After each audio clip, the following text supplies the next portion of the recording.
Help me reach 1,000 subscribes. Support the video with a like and leave your thoughts in the comments. I read every comment. Thanks. I had always trusted Claire. We'd been married for 12 years, shared a house in suburban Boston, and built a life that, on the surface, looked solid. Friends would compliment us on our perfect balance. The way we laughed together, the way she handled the kids' chaos while I managed work and bills. I never thought I'd be writing a chapter like this. Never imagined a moment when trust would crumble into sharp, cold suspicion. But here I was, standing in the hallway of a downtown hotel, holding a manila envelope with my name and hers on it. The divorce papers I had drafted after weeks of careful preparation. It had started 2 months ago. Claire said she had extra work, a big client meeting in London that would last a week. She'd kiss me goodbye at Logan Airport, smiling, assuring me she'd text daily. And for the first 2 days, she did. Small messages. Board meeting went well. Flight delay, but nothing serious. Miss you. But on the 3rd day, the messages started to thin. A text here, a photo of the hotel lobby there. Something in the tone felt off, clipped, almost offensive. My gut tightened. I tried to dismiss it, told myself I was being paranoid, that stress from work travel could explain it. But there was something about the way her words avoided warmth, the way she didn't even ask about the kids, that gnawed at me. By day 4, I couldn't ignore it. I booked a flight to London under guise of surprise business check-in, claiming a last-minute client consultation. But in reality, I had a plan. I had suspected that Claire's explanation of work was just a cover. Every instinct, every late-night call I had intercepted, every tiny detail I'd noticed in the past few months screamed the same thing. She wasn't in London for work. She was somewhere else entirely. And I needed confirmation. Landing at Heathrow, I felt the tension coil in my chest like a live wire. I rented a small car and drove to the hotel address I had traced from a casual mention she let slip during a phone call. The Hilton downtown, 5th floor, room 512. I parked a few blocks away, tried to act normal as I walked in. The lobby was pristine, buzzing with tourists and business travelers. The scent of coffee and polish would fill the air, masking any trace of the storm brewing inside me. I checked in with the concierge under a fake name, asking politely for directions to the elevators. They gave me a smile and a card key for the 5th floor. My heart thumped in a rhythm that felt like both anticipation and dread. The elevator ride was silent.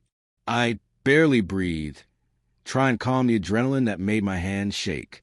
Memories of our early years flashed across my mind. The small apartment in Cambridge, the late-night drives we used to take along the Charles River, the way she had smiled when I proposed on a snowy evening in December. And now, I couldn't reconcile that woman with the one I suspected was cheating. The contrast was unbearable. When I reached the 5th floor, I walked slowly, deliberately, my shoes echoing against the polished floor. Room 512 was at the end of the corridor. I paused, my hand hovering over the door handle. The envelope in my other hand felt impossibly heavy. Inside were the divorce papers. Everything prepared in advance, including custody arrangements for our 2 children, financial disclosures, and clear instructions for separation. I had tried reasoning with myself. This was revenge. It was clarity, a necessary step after months of quiet suspicion and emotional neglect. I could hear muffled voices inside the room, her laughter unmistakably hers, cut through the air like a jagged blade, not the soft, playful laughter I remembered from our kitchen on Sunday mornings. This was different, light, flirtatious, full of intimacy directed at someone else. My stomach turned. I leaned against the wall for a moment, gathering the courage to face the truth. Every step felt like betrayal and liberation rolled into one. I knocked once, sharply, letting the sound reverberate. Silence. Then laughter stopped. A moment later, the door opened, and there she was, Claire, dressed in a casual silk blouse and jeans, hair tousled in a way that looked effortless, radiant, oblivious to the storm standing on her doorstep. Her eyes widened, not in surprise, but in calculation. I saw the flicker of recognition, the first tiny crack of panic. "Jason," she said, voice light, almost teasing. "Were you?" I held up the envelope. "This," I said, voice steady, is everything. It's time we stop pretending. Her mouth opened, then closed. A flush crossed her face. She looked like someone who had been caught, but she tried to mask it. It's not what you think, she said, stepping back slightly, hands raised in mock surrender. But I could see the truth in her eyes. The truth that had been gnawing at me for months, now undeniable. I slid the envelope under the door anyway. No explanations, I said. Just the facts. Read them when you're ready. She took a step forward, then paused, biting her lip. My pulse raced. This was it. The moment when all the lies, all the denials, all the endless nights of quiet suspicion collided into reality. I turned and walked down the corridor, each step lighter than the last. I had confirmed what I suspected, and now the ball was in her court. I didn't feel victorious. I felt liberated, strangely calm. As I reached the elevator, I glanced back. Claire was standing there, holding the envelope, staring at me with a mixture of disbelief, fear, and something else. Regret, maybe, though I doubted it. I pressed the button for the lobby, my heart still hammering, but with a clarity I hadn't felt in months. The truth was out, and there was no going back. For the first time in weeks, I breathed without the weight of doubt pressing on my chest. The storm was just beginning, but I was ready, and deep down, I knew one thing with absolute certainty. Nothing would ever make me blind to betrayal again. The lobby felt surreal as I walked through it, the polished floors reflecting the bright overhead lights. Tourists bustling past me, unaware of the storm I had just unleashed. I didn't call her, didn't text, didn't make a scene. That wasn't my style anymore. Claire had been living a lie, and now the truth was in her hands. I had given her the divorce papers, laid out the consequences of her actions, and the rest was hers to manage. My mind replayed every late night I had spent worried, every gut feeling I had ignored, every subtle lie she had told about meetings and client calls.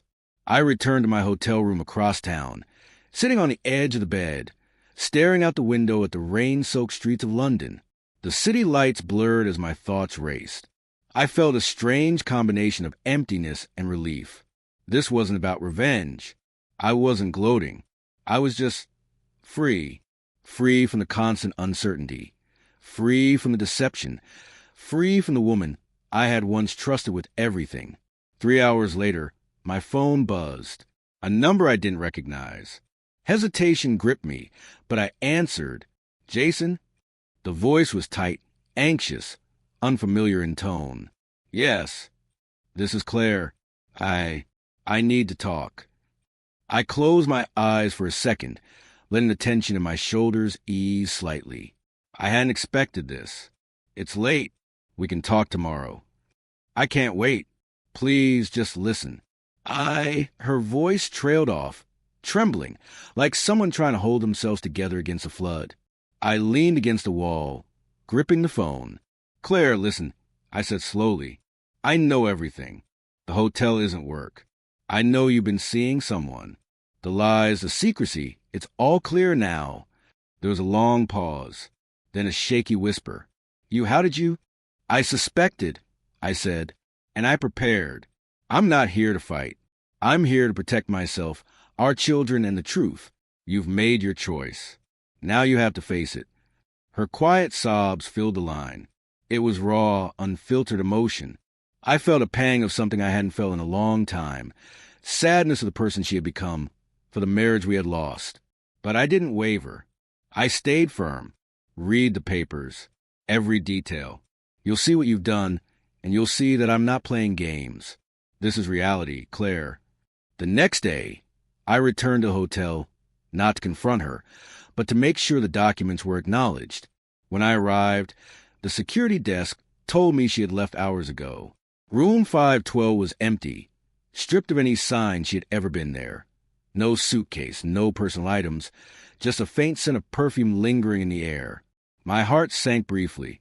She was gone, but she had no control over what came next. That evening, I received a text. I didn't think it would end like this.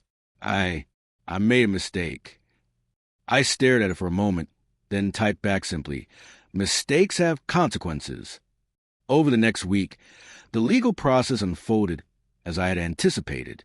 Lawyers called, negotiations began, and Claire's carefully constructed story of innocence started to crumble. I stayed calm, composed, letting each move unfold logically. The papers I had left at her door had done more than initiate divorce proceedings. They had forced reality to confront her. Her new life, built on deception and false pretenses, began to collapse under its own weight. Then came the moment I had been waiting for, the first real confrontation. Claire arrived at my temporary London apartment, trying to salvage dignity, trying to explain, to twist the narrative. But I didn't rise to the bait. I listened calmly, let her words tumble out, full of excuses and blame. Then I spoke, measured, deliberate. You chose your path. Now live with it. Our marriage, our life, everything we built is over. Not because I wanted it, but because you left no other choice. She stood there, eyes wide, lips quivering. The shock on her face was unmistakable. This wasn't the confident woman who had charmed me years ago. This was someone unmasked, vulnerable, forced to reckon with consequences she hadn't anticipated. For the first time, I saw the cost of betrayal, not just on me, but on her. And for the first time in months, I felt entirely in control of my life again. In the following weeks, the dust settled. Claire moved out, the divorce was finalized, and custody agreements were signed. I returned to Boston, to the quiet house that felt lighter, freer. The children, confused at first, began to adjust. Life, I realized, didn't end with betrayal. It began again, sharper, more aware, and unburdened. One evening, I sat alone on the porch, a glass of whiskey in hand, watching the sun dip below the horizon. I thought of Claire, of the lies, of the betrayal, and of the storm I had weathered, and I realized something profound. No one has a right to undermine your life, to fracture your trust, without facing the consequences. I had learned that. I had acted, and I had survived, stronger than I had ever been. The divorce papers on her hotel door were not just a legal tool. They were a declaration, a warning, and a reminder. Trust is sacred, betrayal is costly, and self-respect is non-negotiable. From that day forward, I vowed never to be blind to deception again. The storm had passed, and I finally fully breathed.